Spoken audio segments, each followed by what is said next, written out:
Should you operate your business as a sole trader or limited company? Is it worthwhile from a tax perspective, and what are the implications? This is a question I get asked quite a lot.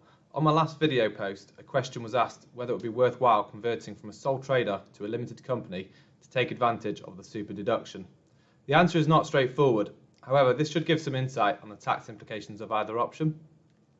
In these scenarios, we will assume that the turnover is £75,000 per annum and the expenses of £30,000. Sole traders will be taxed on all profit in the year at the relevant tax bands of 20%, 40% and 45%, plus national insurance at 10.25%, which reduces to 3.25% once you're over 50 grand. Plus there is a class 2 national insurance for self-employed. So here you've got turnover of 75,000, expenses of 30, meaning your profit before tax is £45,000. You have income tax of £6,486, class 2 national insurance at £164, and the class 4 national insurance of £3,600, meaning a total tax and national insurance of £10,249, giving you a take-home pay of £34,751.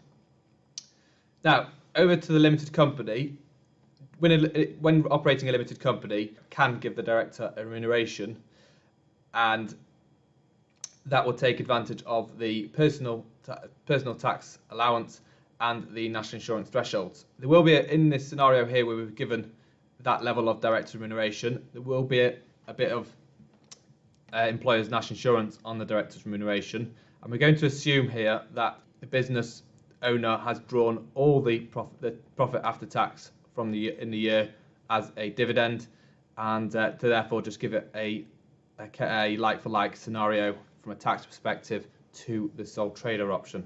So in this case, we've got the same £75,000 income, the same expenses of £30,000, and then the director's remuneration and employers and national insurance form part of the expense of the company, meaning the company has a profit before tax of 32,669, tax on that profit is 6,207, giving a profit after tax of 24,462, and then a dividend tax on the after-tax profits that have been distributed as a dividend of £2,083, meaning the total tax and national insurance deducted is £8,712, and the take-home pay is £36,288, so £1,500 more than if this business owner was operating as a sole trader.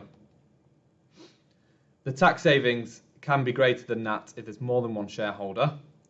There is also the advantage that the dividends can be planned across different tax years to save on higher rate tax, which is especially advantageous to those who don't have a level income.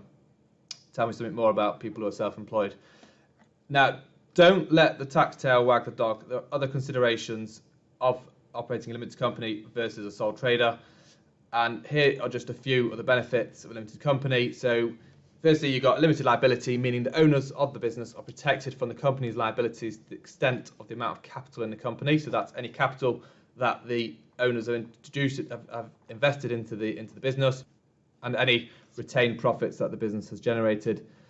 There is more flexibility of when to draw the income from the company to plan around the high rate tax, which we just discussed. And each shareholder has a £2,000 tax-free dividend allowance, meaning if there is more than one shareholder, as we discussed, if there's more than one shareholder, there can potentially be a greater tax saving.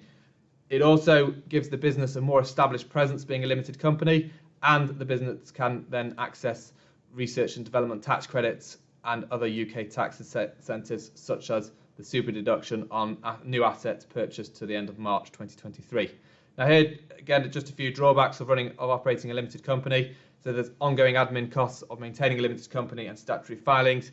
This can all be made easier by having the right accountant, and if you don't have the right accountant, it can be a real burden. So it's really important to get a good accountant who's right for you. There's certain information about the company and its financials that need to be published on Companies House and are available for public view. And also the company is a separate legal entity, meaning the money within the company is not necessarily available to the owners to do as they please. Now, again, this is not an extensive list of the benefits and the drawbacks. There's many considerations to have, but hopefully this gives you a bit more of an introduction of what it's like, what the difference is between operating as a sole trader versus a limited company. If you like this video, please give it a thumbs up and leave any comments below. Thanks for watching.